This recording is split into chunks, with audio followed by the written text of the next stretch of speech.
Hi, I'm Chris Samuelson, a documentary filmmaker and a teacher of documentary filmmaking. And it's my great pleasure, my honor really today, to welcome you to this Q&A with two fantastic filmmakers, Rintu Thomas and Sushmit Ghosh. Thank you so much for making time to talk to us about your film. This is Sushmit and Rintu's debut feature, Writing with Fire, which is an incredible film that has gone all over the world. It's been in 100 film festivals. It's won 28 international awards. And this year, it's a shortlisted documentary in the feature category for the Oscars. So this is a major, major accomplishment. They're the only filmmakers from outside Europe and the United States to be shortlisted. Notwithstanding this, however, there are many major film awards that they're nominated for. The International Documentary Best Feature Documentary Competition, Producers Guild, Cinema Eye Honors. Everybody is lauding this film from beginning to end. And they've already won the Independent Spirit Award, Courage Under Fire. So congratulations, you have done something very, very special. Thank you so much, Chris. It gave me goosebumps, that introduction. Well, your film gives me goosebumps. Actually, your film left me teary. It's a remarkable, remarkable piece of work. And it's about a remarkable group of women. I would love to hear from you about how you discovered this story. I know it's always the question that people first want to know the answer to. We are independent filmmakers in India. We've been working on our on short nonfiction for 10 years, for about 11 years now. And we'd always been waiting for the right kind of story to really sink our beings into as a feature film. And one evening in office, Sushmit actually stumbled upon a photo story online. And he was just like, you have to see this. And it was a stop motion animation, and the photographer had framed a woman who was walking through a very arid landscape in Uttar Pradesh with a newspaper in her hand, distributing it. And the visual just, popped out to us. But what was really interesting to know that they were the only women-run newspaper in the country. So when we met them, they were 14 years old, being a print newspaper, and we got invited to a meeting that they were having in Uttar Pradesh, where they were going to discuss this pivot to digital. And when we met them, the conversation in that room, which is the scene that we see where Meera is leading this conversation around, we need to go digital. And there's this kind of amazing, fertile energy in the room of nervousness, of let's go do this, to I've never touched a phone. It just felt like a perfect time for us to enter the story and follow and be with these. At that moment, immediately we felt inspired. You walk into a room and you're like, I want to hang out with these people for a while.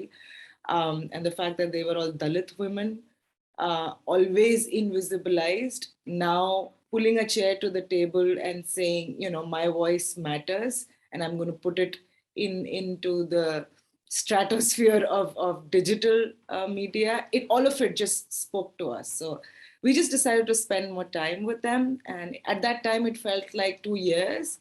It eventually became 5. And that's how it took off. So you started this in 2016, and it was really almost just fortuitously accidental that they were making this transition to digital. Absolutely.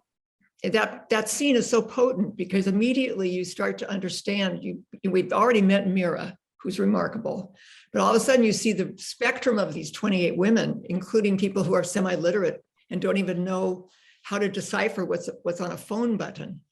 And I think that is a perfect way just to synthesize and show to the audience exactly what the challenges are for this group, in addition to them being Dalit, in addition to them being women, in addition to them being in India.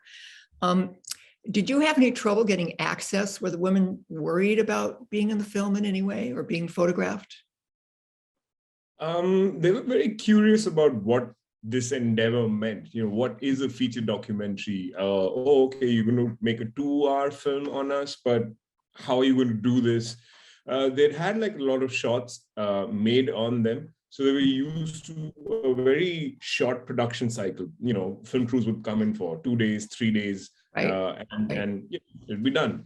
So when we told them that this might take a year, and we imagined that the production would take a year, then they were just like, really? And I think they possibly gauged our efficiency levels then, because they were just like, does it take a year to make a film? Right. But I think they asked us a lot of pertinent questions about what our lens was going to be, how are we going to film this, you know, how are we going to portray them, and representation became an important part of these conversations. And when they saw our body of work, I think that sort of eased them into how we as storytellers approach our stories. We've done a lot of short nonfiction in India, and I think the first 7 days that we spent with them was essentially something that sealed the deal, because we were working in spaces that were highly intimate or highly hostile, or spaces where grief was palpable in the air. You know, you walked into a home where they've just lost a daughter or someone in the family to a tragedy, and you're filming over there with them, with the reporters. And I think when they saw our process, we had a very small film crew. We believe in not whipping out our cameras as we go into these spaces, and respecting sort of like, you know, the method that they chose to work in. So in a sense, if they were going into a home and they were not filming, we wouldn't film. And I think this sort of like silent choreography that Rintu and our co-cinematographer and I had between each other in the first week itself gave them a sense of what our approach was going to be. And I think eventually with time, this sort of like respect for each other as professionals and filmmakers eventually evolved into deep trust and friendship. And that's where they, in a sense, I would say, allowed us into their inner worlds. And that's where we wanted to tell the story from inside their lives, and not just like observe them as outsiders. So yeah, I don't think it was a challenge. I think we didn't anticipate that it would take this kind of time, but I think the story for us began when we started filming intimately with them within their homes, and that's where it opened up. So in the very beginning, they let you have access to their home lives as well as to their reporting. So in that first week or so. Yeah, you know, the first day itself, where we see Meera and the pitch being made, and she was just like, "Do you guys want to come home and meet my husband and daughters?" And we were like, "Let's go." So yeah, Meera and Shamkali were very, very open to it. But I think Rintu might have a story to share about Sunita, who took time. Sunita understood the unequal power between the filmmakers and the characters very strongly, and she didn't want to be shot at home, and she made it very clear that we could be with her in the field but not in her personal life, and we absolutely respected that. So for a year we only shot with her doing cases, and at the end of the first year she was just like, on an evening when we were just wrapping up, she said, "You guys want to come home, meet my family, maybe stay over?" So, you know, that's the time we see her. We get off the bus, go to her home, and meet her incredible father, and see where she gets her strength from. So it was a process of negotiating access with all of them. Yeah. Well, it's interesting that they each have a very distinct personality, Meera and Sunita, and that the way in which Meera is helping Sunita develop her skills, and she's really the protege. And then, of course, there's a change in that situation later in the film, which I don't want to talk about if people seeing this have not watched the movie, because they deserve to have that be fresh for them. But I think that was so wise of you to work with, I mean, Meera is so remarkable, but to bring in Sunita and watch her coming up in the field and developing her skills. And then Shyamkali, who we see so confused and so lost in a way. And, then, Meera trying to train her into trying to even figure out what an angle is on a story. And then by the end, she's a tough journalist pushing her way through crowds to get what she needs. And that's just a beautiful arc, wonderful development. And did you decide early on to focus on a few different people, or was it pretty clear from the beginning? I mean, obviously Meera is so unique, but in terms of the others, finding characters amongst the team. It was spectacularly clear. Again, very fortuitous. The day we met them is when we sort of casted them. Meera, as you said, stood out. She was going to lead the change, so it made sense to be with her. Her presence on camera communicated her firm yet gentle way of going about things in her. Her personality sort of stood out. And in the room, there was one person who was challenging everybody the whole time, and that was Sunita. She was one of the youngest in the group. You could see her, she was ambitious and had this energy to herself. It was so attractive, and we could see that she would be this amazing foil character to Meera in their energies, and yet everything about her had to be honed, had to be trained, and had to be Meera. So we knew that we would get a beautiful mentor-disciple relationship there. And Shamkali, because she looked so vulnerable and nervous, and represented everybody in that room who was so scared of technology, of change. And yet there was something very fierce about her. So when we spoke to them about just very high level, superficial conversation about their personal lives, we realized that we have three very distinct personalities and people in different, personal histories. So it felt like three different kinds of energies and people we could follow. But having said that, honestly, Kate, we could have turned the camera to any of the women in that room and there'd be a story. It was just like these three stood out for us and formed that beautiful triangle. And naturally also they're friends with each other. So all of that worked out beautifully. It's interesting to see how KL as an organization is operating with a team attitude and very sophisticated, really. And I'm wondering, when they first started, I believe it was in 2002 that the organization started, they started doing journalism. Did they get special training or sponsorship that would help guide them in their early days? They started off as a social experiment way back in 2002, where an NGO came in and decided to invest 6 months in essentially working with rural women and train them in the art of designing a newsletter and reporting on their own stories. I think the big question was, if you were to tell your stories, what would they look like? Because most of these parts of the country are not covered by the mainstream media. And after 6 months, as the NGO was pulling out, this set of women who had been trained wanted to continue. So some of the women from the original organization and all of these reporters banded together. And that was the birth of Khabar Lahariya, which literally means post-woman. And I think they have, over the years, been able to build a strong allyship with journalists in the mainstream as well, especially women, with organizations, and they have existed on philanthropic grants that they have received. And I think one of the other reasons for this pivot to digital was also this idea of how do we become self-sustaining and not necessarily rely just on grant making or philanthropy. And they've had a lot of success in building networks within the country, because Uttar Pradesh, the region where they work out of, is the largest state in India and politically very, very important, and by default gets a lot of coverage. But the rural geographies of the state essentially don't.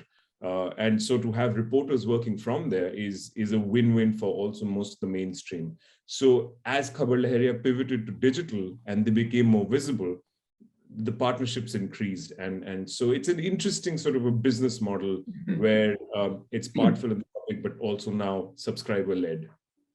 Oh, that's amazing.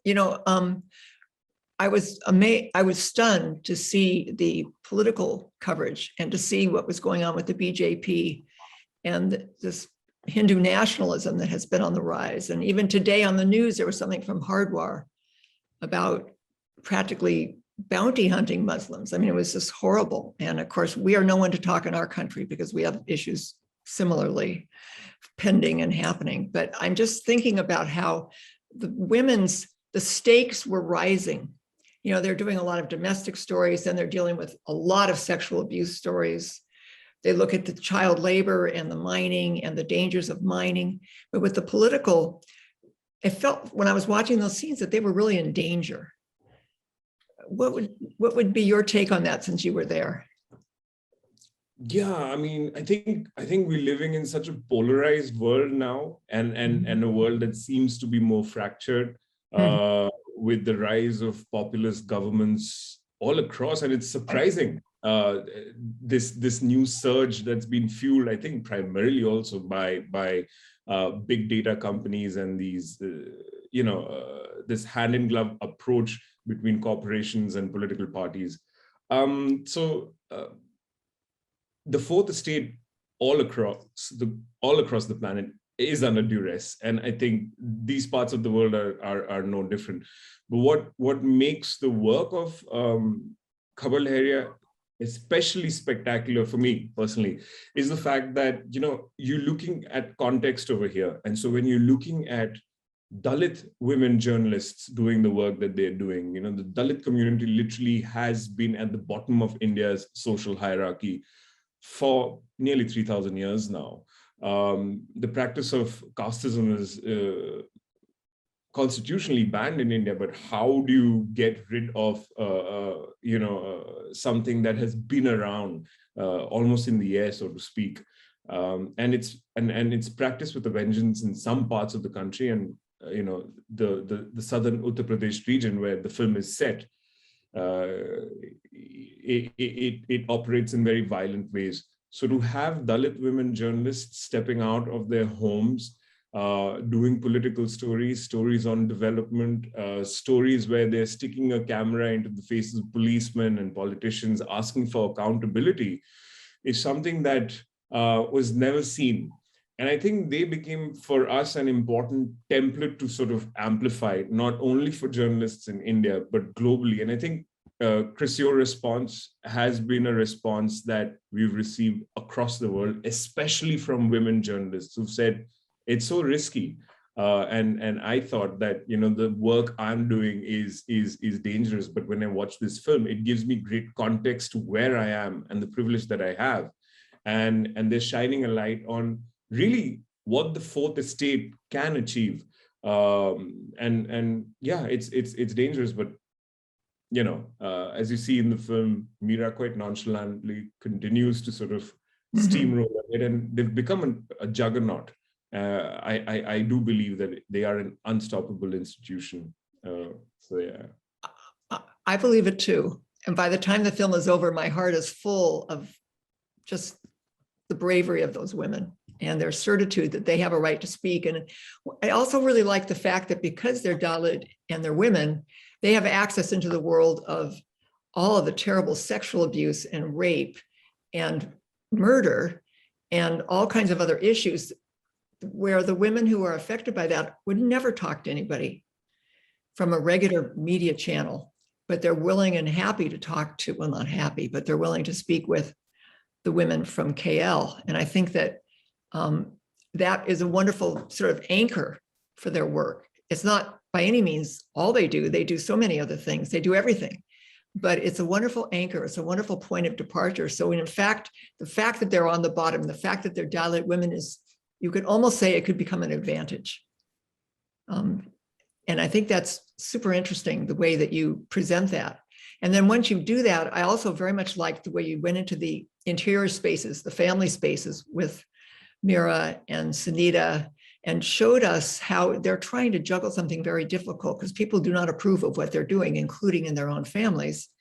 And their Meera's daughters are, having lots of issues with their mother not being there sometimes, and her husband is very much of, mixed emotions about why she's not home to cook dinner and all these expectations that are, predominant. So I feel like we're also getting a real window into culture, which we don't see very often. And I really appreciated that.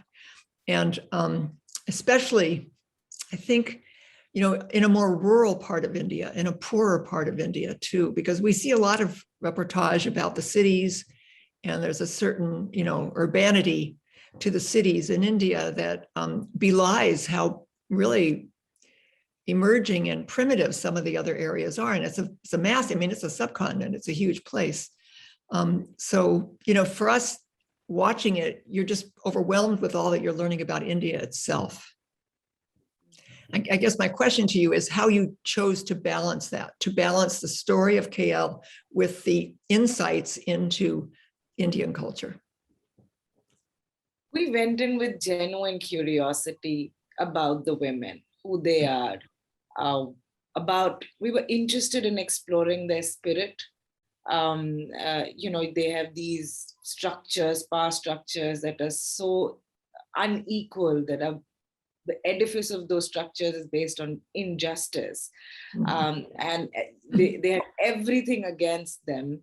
And yet there was a sense of mission, compassion, just general wit in approaching how to negotiate and navigate these power structures. So they weren't theorizing or philosophizing the way we do. We understand the caste system and patriarchy through our textbooks. We've grown up reading about all of this and kind of think that we know about it because we've traveled the country, we've worked in rural areas.